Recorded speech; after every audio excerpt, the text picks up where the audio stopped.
기도하심으로 피우다 시작하겠습니다.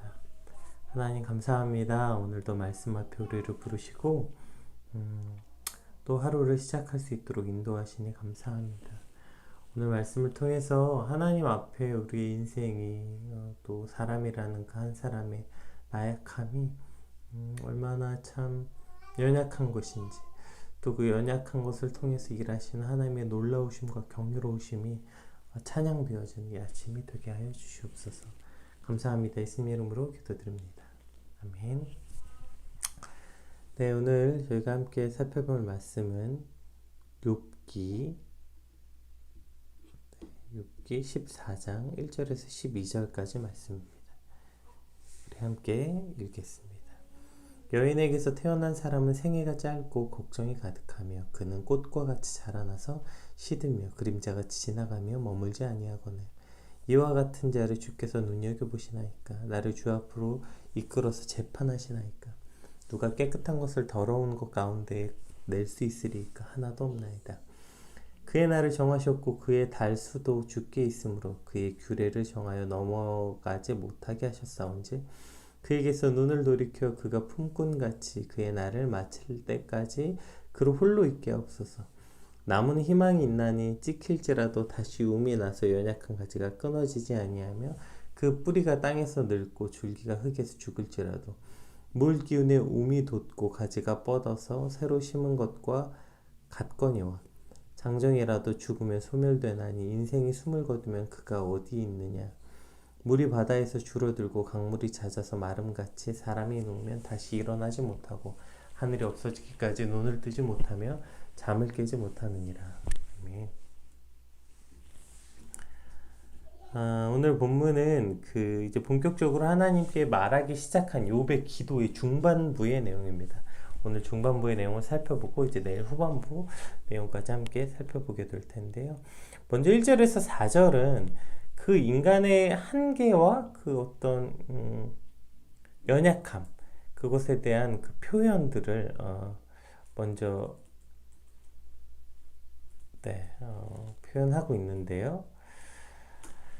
네, 한번 우리 1절에서 2절 말씀 한번 살펴보겠습니다. 여인에게서 태어난 사람은 생애가 짧고 걱정이 가득하며 그는 꽃과 같이 자라나서 시들며 그림자같이 지나가며 머물지 아니하거늘 이렇게 표현되어 있습니다. 욥의 이제 고백의 그 중반부에는 그 인간의 어떤 연약함을 표현하고 있는데 그 첫 번째가 여인에게서 태어난 사람은 이라고 표현하고 있어요. 여기서 말하는 여인에게서 태어난 사람은 이라는 것은 당시 연약함의 상징이었잖아요. 그 여인이라는 게 그 당시 인권도 그렇거니와 그 어떤 그 여인의 연약함의 표현이었죠. 예. 그러니까 그렇게 연약한 여인에게서, 근데 또 역설적으로 그 여인을 연약하다고 말하지만 너희 모두 그 연약한 여인에게서 태어났다. 그러니까 우리 모두 연약할 수밖에 없다는 것을 이제 말하는 거고, 그것이 보편성, 우리 모두라는 연약한 여인에게서 태어났다는 보편성을 말하는 것입니다. 그러니까 우리는 모두 연약할 수밖에 없다는 것에 대한 근거를 설명하고 있는 거고요. 그 중에서 또 그 대표적 연약함의 특징들이 뭐냐면 인간의 유한함, 그러니까 시간에 관한 유한함이라는 거예요. 그러니까 그 빠름, 그 인간이 가지는 그 인생의 그 빠름에 관한 그 이야기입니다. 그래서 그는 꽃과 같이 자라나서 시들며 그림자같이 지나가며 머물지 아니간다. 그러니까 그 우리 인생의 시간들이 그렇게 꽃과 같이 빠르게 시들고 그림자같이 지나가 버린다는 거예요. 그러니까 꽃이, 특별히 이 꽃과 같이 시든다라는 표현이 특히 인생하고 우리 사람의 인생을 잘 표현하고 있는 것 같아요. 왜냐하면 이제 꽃은 열심히 꽃을 피우기 위해서 식물이 자라잖아요. 그래서 꽃이 쫙 점점 펴서 만개합니다. 그러면 꽃이 만개하자마자 제일 먼저 하는 일이 뭡니까? 시들기 시작하는 거죠. 다 이제 폈다 싶으면 시들기 시작한 것처럼 사람도 마찬가지 아니에요? 이제 다 자랐다 싶으면 그 후부터 노화가 시작되는 거죠. 인간은 다 자랐다 시작하면 그때부터 늙기 시작하는 겁니다. 인간은 시간의 유한함을 표현하고 있어요. 왜 우리가 어릴 때는 빨리 어른이 되고 싶어 하잖아요. 그래서 빨리 어른이 돼서 다 커서 우리가 다 크면 뭐 살도 빠지고 더 크면 키도 더 자라고 몸도 더 자라고 어떤 완성된 육체를 갖고 싶어 합니다. 완성된 육신을 갖고 싶어 해요. 그렇게 우리는 어떠한 것들을 기대하면서 완성된 육체를 갖기를 원해요. 마치 식물이 꽃을 피우길 기대하고 꽃을 피우는데 노력하는 것처럼, 그렇게 우리는 완성된 어떤 육체를 위해서 시간을 투자합니다. 그리고 나서 어떤 완성된 육체가 딱 완전히 다 자라난 성인이 되면 그 다음부터 일어난 일은 늙기 시작하는 거예요. 이것이 바로 인생이고 인간의 인생이고 그 시간 속에 살아가는 사람의 한계라는 것이죠. 이것은 사실 육체뿐 아니지 않습니까? 우리가 어떠한 어른이라고 말하는, 그러니까 누구도 아마 그런 생각했던 것 같아요. 누구도 아마 본인이 어린 날에 내가 이런 어른이 될 거라고 꿈꾼 사람은 아마 거의 없을 거예요. 제가 언젠가 했는데, 그러니까 저는 제가 한 30살쯤 되면 꽤나 어떠한 일을 이룬 사람, 안정적이고 어떠한 꿈을 향해서 그래도 이제 어떤 궤도에 오른 사람이 돼 있을 거라고 어렸을 때 늘 생각했던 것 같아요. 실제 30이 되고 지금은 40이 됐는데요, 여전히 저는 20살 때, 물론 20살 때 혼란스러운 만큼 폭의 레인지는 줄었지만, 그러나 지금도 여전히 저는 어떤 목사님 말대로 여전히 심각하게 공사 중이고요. 아주 대공사가 일어나고 있고, 여전히 제 삶은 불안하고 어떠한 것도 하나도 이룬 것이 없는 어떠한 삶의 그 풍랑 속에 있는 것, 이것이 인생이라는 것입니다. 그럼 우리가 생각했을 때 무언가 이룬 사람 같은 사람들의 인생은 좀 다를까요? 아니요. 그 모든 사람들이 말하지 않아요. 내가 뭔가 이뤘다고 생각했지만 거기서부터 시작이더라. 그것이 다 무너지더라. 이것이 바로 인간이 가진 어떤 유한함이라는 것입니다. 젊은 날에는 어떤 목표를 향해 정신없이 달려가죠. 대학을 위해서, 취업을 향해서, 결혼, 출산, 양육, 어떤 것을 향해서 정신없이 달려가요. 어떤 삶의 안정을 위해서 날마다 더 우리는 인생을 더 채찍질하고, 그렇게 사실 계절의 변화도 온전히 잘 느끼지 못하고 하늘 한번 쳐다볼 수 없는 날까지 쏜살같이 달려나가는 거 아닙니까? 그리고 이제 하늘을 좀 쳐다볼 여유가 생기면 그때는 이미 젊음이라는 단어가 사라진 시간을 맞게 되는 게 인간이 아닐까 생각들어요. 단풍구경, 단풍놀이라는 말 있잖아요. 저는 그 말이 되게 서글픈 말 같아요. 여러분, 단풍구경은 누가 갑니까? 젊은 사람들이 단풍구경 잘 안 가잖아요. 물론 가기도 하는데, 우리가 흔히 단풍놀이라고 생각하면 연세가 어느 정도 있는 아줌마 아저씨들이 등산복 입고 막 산에 올라가는 모습들이 떠오르지 않아요? 단풍구경하러 여러분이 무슨 속리산을 갑니까? 지리산을 갑니까? 우리가 그런 데까지 가서 단풍구경 하지 않잖아요. 그냥 집 앞에 동산에 단풍이 졌네, 이 정도를 단풍구경이라고 하지, 진짜 그렇게 단풍이 지는 아름다운 어떤 산을 보기 위해서 막 등산복 입고 가는 젊은 사람들은 별로 없잖아요. 이게 되게 서글픈 것 같아요. 왜요? 그럴 만한 일단 그렇게 계절의 변화를 아름답다고 느낄 만한 여유가 없는 거예요. 젊은 날에 그냥 계절이지 저거 볼 시간이 어딨어. 그리고 저건 사실 그걸 본다고, 그 계절을 본다고, 산을 본다고 거기에 대한 아름다움을 느낄 수 있을 어떤 정서적 성숙도 아직 일어나지 않는 상태이기 때문이기도 하고요. 그러나 우리가 이제 그러한 단풍이나 계절의 변화나 이것이 참 아름답다, 세상이 참 아름답다, 이것을 깨달을 수 있는 여유를 갖게 되는 순간 이미 우리의 젊음은 많이 사그러지고 사라진 것들을 보게 되는 것이죠. 에베소서 5장 16절 한 말씀 한번 볼까요? 에베소서 5장 16절, 세월을 아끼라, 때가 악하니라. 여기서 이제 세월을 아끼라라는 말은 우리가 이제 시간을 두 가지 개념으로 여러 번 설명하죠. 이제 크로노스, 카이로스로 시간을 설명하는데, 시간, 그러니까 분초로 이루어진 시간, 우리가 살아가는 그것을 그래서 크로노스라고 말하잖아요. 시계도 그렇게 말하잖아요. 크로노스의 시간, 누구에게나 공평하고 똑같이 흘러가고 있는 똑딱 이 객관적 시간을 크로노스. 카이로스는 뭐냐면 어떤 똑같이 흘러가는 시간, 분초의 시간을 말하는 것이 아니라 어떠한 특별한 연대기적 관점을 가지고 있는 것, 카이로스라고 말하고, 저는 이 카이로스를 그래서 상태로 표현합니다. 그러니까 시간이 아니라 상태. 어쨌건 여기서 이제 에베소서에서 말하는 이 세월을 아끼라의 세월은 물론 크로노스를 말하는 건 아닙니다. 이것은 카이로스를 말하는, 특별한 연대기적 관점을 가진 시간을 말하는 거예요. 왜냐하면 때가 악하다. 즉 하나님의 심판의 날에 가까이 왔다. 그러니 선을 행할 시간이 없으니 악에서 떠나서 선을 행하라. 이런 말 아닙니까? 그러니까 오늘을 너희가 어떻게 살아가냐면 이제 시간이 많이 없다. 때가 가까이 오고 있다. 그렇기 때문에 악에서 떠나 선을 행하는 데로 오라. 선을 행하는 곳으로 나아가라는 어떤 교훈인 것이죠. 많은 자기계발서에서도 이 시간을 굉장히 중요하게 다뤄요. 시간을 효율적으로 살아가는 법, 뭐 시간을 다르게 살아가는 법, 시간을 이렇게 써야 됩니다. 여러분 하루에 24시간이 모두에게 동일하지 않습니다. 뭐 어떤 사람은 24시간을 뭐 이렇게 효율적으로 살아갑니다. 이렇게 시간을 좀 더 쪼개서 열심히 살아가라. 시간을 효과적으로 살아내라. 이런 식의 강의, 이런 식의 자기계발서, 이런 것들을 말하죠. 그러나 성경은 그 유한한 시간을 더 쪼개고 아껴 쓰라는 얘기가 아니에요. 그 유한한 시간을 의미 있게 쓰라는 거예요. 의미 있는 시간이 뭡니까? 이렇게 표현할 수 있을 것 같아요. 유한한 시간을 영원한 시간을 위해 쓰라는 거예요. 우리에게 속한 이 유한한 이 짧은 마치 꽃이 피자마자 시드는 것 같이 우리 인생이 이제 어른이 됐다 싶으면 그 다음부터 노화가 시작되는, 사실 굉장히 덧없이 빠르게 흘러가는 우리의 인생의 시간을 영원한 시간, 우리가 이제 하늘에 가서 하나님과 함께 그 천국에 들어가서 영원한 시간을 살아가는 그 영원을 위해 우리의 이 짧은 유한한 시간을 오늘을 쓰라는 것이죠.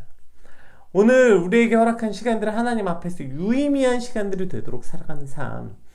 그래서 오늘 나의 시간이 앞으로 주어질 영원한 시간을 위해 쓰여지는 삶이 오늘 우리의 크로노스가 카이로스가 되는 시간이 되는 것이죠. 짧은 인생을 살아가지만 그 시간이 그저 흘러버리는, 우리가 시간이 흐른다고 표현하잖아요. 그냥 그렇게 흘러가 버리는 시간이 아니라 아름다운 그리스도인이 되기 위해 쌓여져 가는 시간. 그것이 오늘 우리의 시간이 되기를 소망하는 것입니다. 그냥 또 정신없이 오늘 하루가 지났네. 또 정신없이 일주일이 지났네. 아이고 또 1년이 지났네. 그냥 그렇게 지났네 흘러가 버리는 것이 아니라 오늘 그렇기 위해서 오늘 우리가 이 말씀 앞에 매일매일 나오는 거 아닙니까? 내가 오늘 어제보다 0.1mm라도 더 그리스도인다운 삶으로 살아가. 그렇게 쌓여져 가는 시간이 되길 소망하고, 바로 오늘이 우리 인생이 그렇게 쌓여져가는 그런 하루가 되길 소망합니다. 우리 3절 한번 말씀 같이 한번 살펴볼게요. 이와 같은 자를 주께서 눈여겨보시나이까? 나를 주 앞으로 이끌어 재판하시나이까? 자, 이제 욥이 그렇게 자신의 그 연약하고 짧은 인생을 살아가는 나를 눈여겨보시고 주 앞에 끌어내 이런 미약한 존재를 굳이 하나님 이렇게까지 심판하십니까? 그러니까 이 표현들이 욥이 계속해서 하나님께 하고 있는 표현이잖아요. 그러니까 이것은 그냥 내게 이렇게 관심 좀 끄세요 이런 표현이 아니에요. 이제 뒤에 나오는데 5절 6절에서도 그러니 고통을 제발 좀 멈춰달라는 간절한 욥의 호소죠. 4절 한번 볼게요. 누가 깨끗한 것을 더러운 것 가운데 낼 수 있으리까? 하나도 없나이다. 이것이 1절의 표현에 대한 심화된 말씀이죠.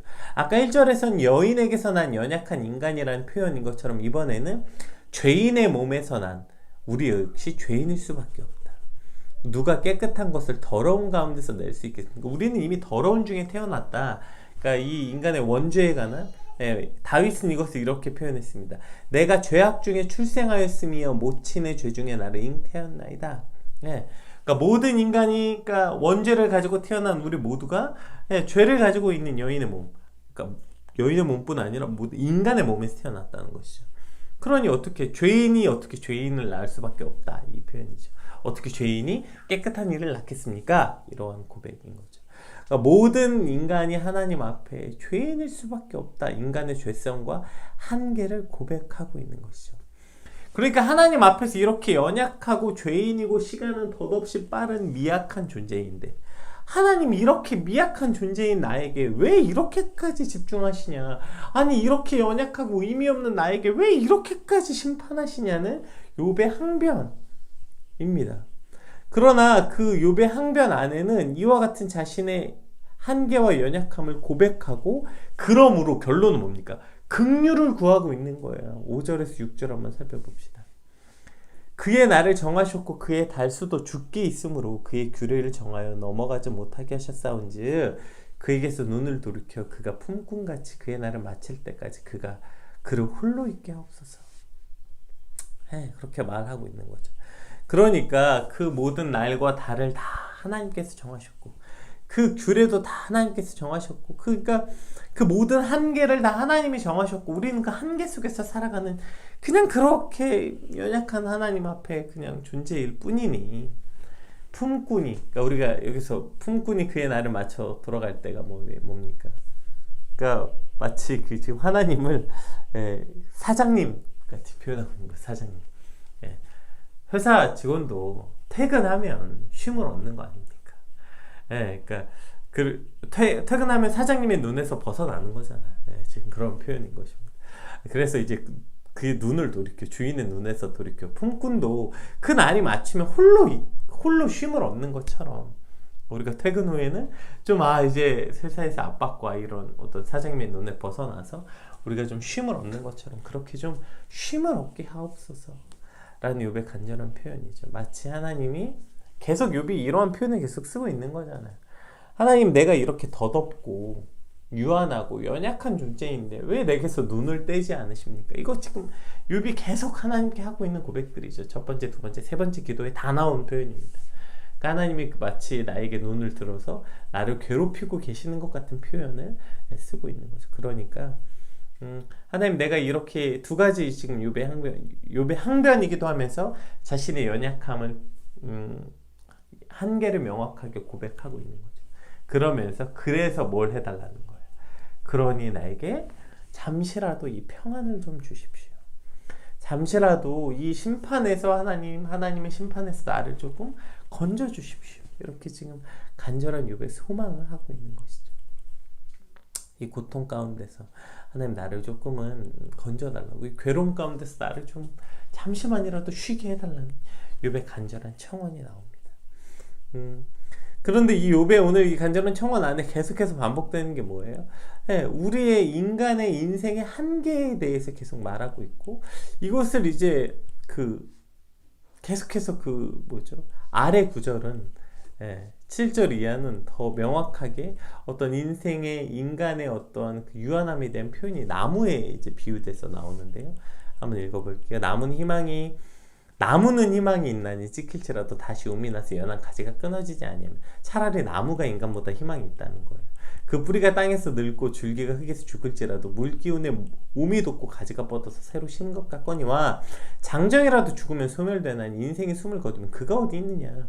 물이 바다에서 줄어들고 강물이 잦아서 마름같이 사람이 누우면 다시 일어나지 못하고 하늘이 없어지기까지 눈을 뜨지 못하며 잠을 깨지 못하느니라. 그러니까 나무는 그가 마른 것 같고 죽은 것 같지만 물이 다시 공급되면 다시 살아날 희망이 있고, 또 어디가 썩어지면 거기가 잘라지고 나면 거기서 다시 새롭게 무언가 새 생명이 트지만, 인간은 그냥 죽으면 아무리 건강하고 힘이 장사인 장정이라도 죽으면 끝 아니냐, 죽으면 다시 살아날 수 없는 거 아니냐, 이런 어떤 인간의 인생의 덧없음을 표현한 것입니다.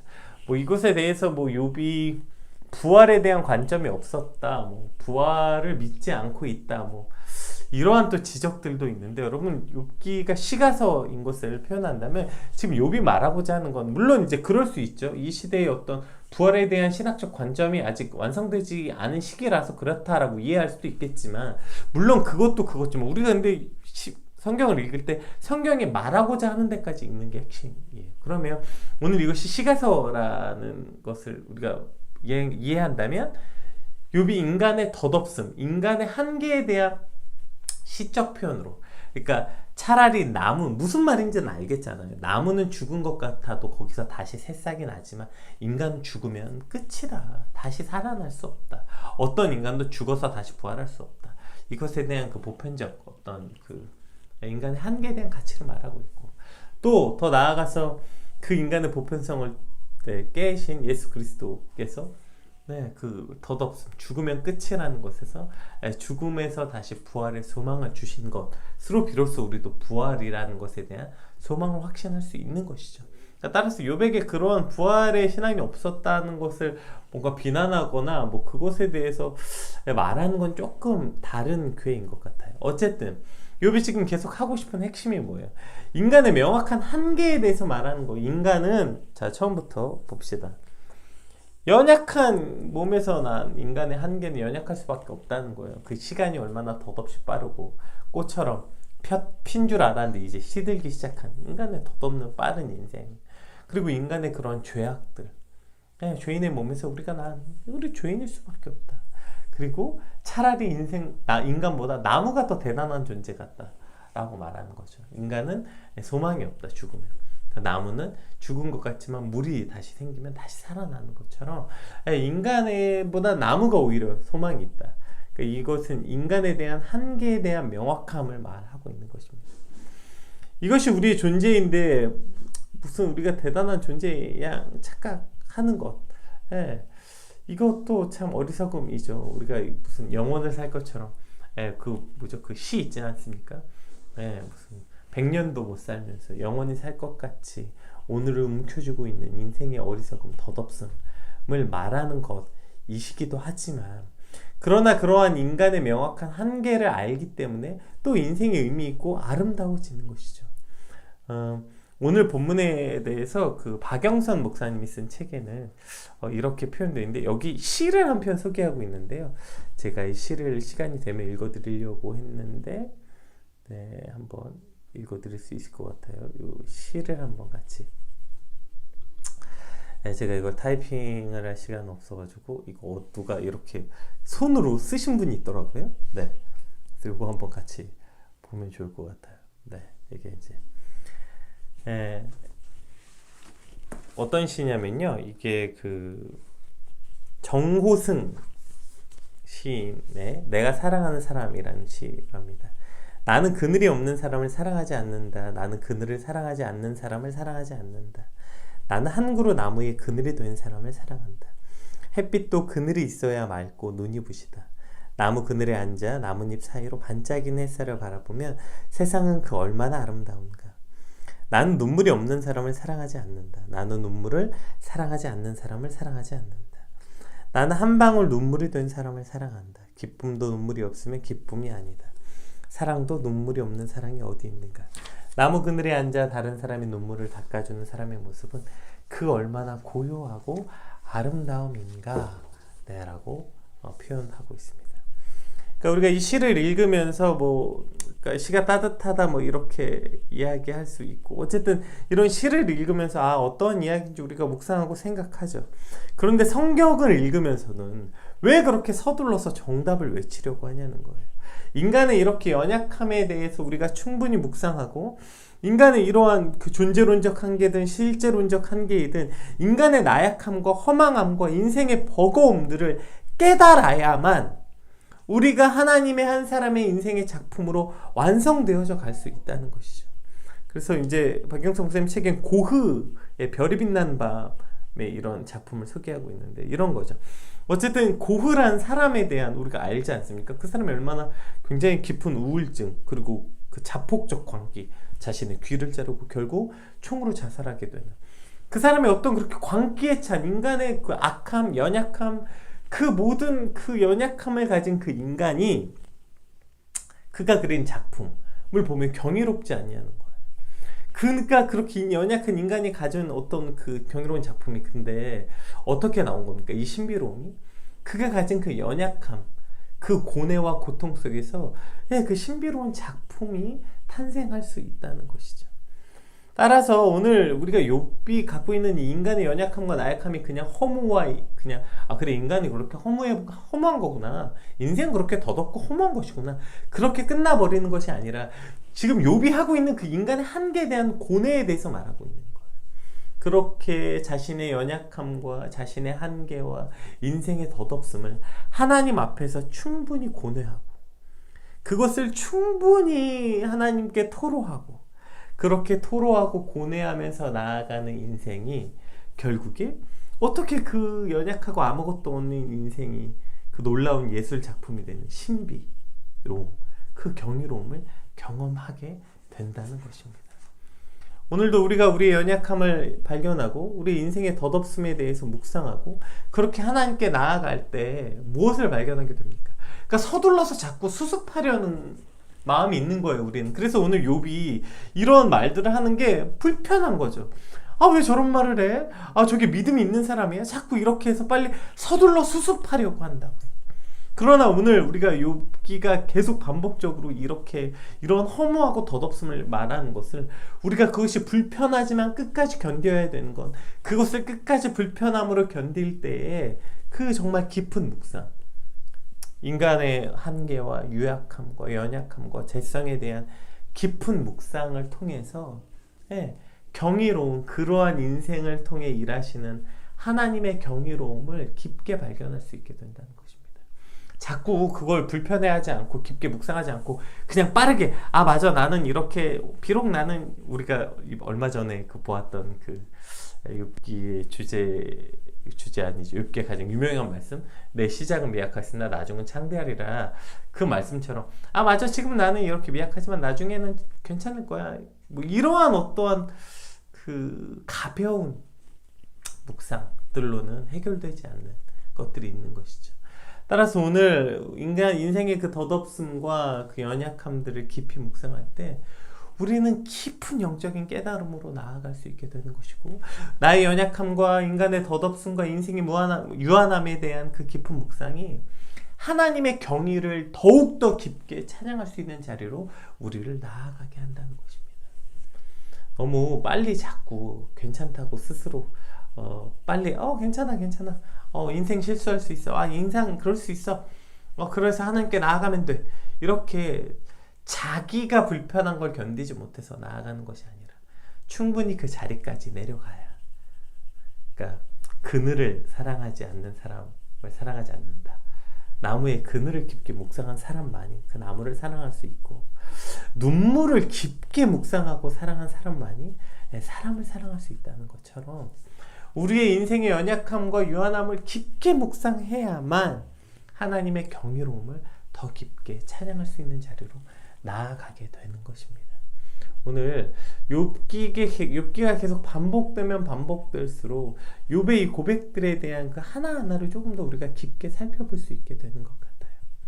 오늘 욥이 고백했던 이 인생의 유한함과 덧없음을 우리가 깊게 묵상하고, 이것이 나의 인생이구나, 이것이 나의 삶이구나, 정말 참 덧없이 빠른 시간들을 우리가 깊게 묵상하고 불편하지만 그 자리로 나아갈 때, 그러한 덧없는 나의 인생을 통해서 함께 하시고 그러한 나를, 아무 의미 없는 나를 세우시고 붙잡고 계시는, 정말 그렇게 빠르게 사라져버리는 그 영원이라는 시간 속에서 아무것도 점과 같지도 않은 그 나의 존재를 통해서도 하나님이 역사하시고 일하시는 그 놀라운 경의를 경험하게 되는 저와 여러분의 오늘이 되시길 주님으로 축복합니다.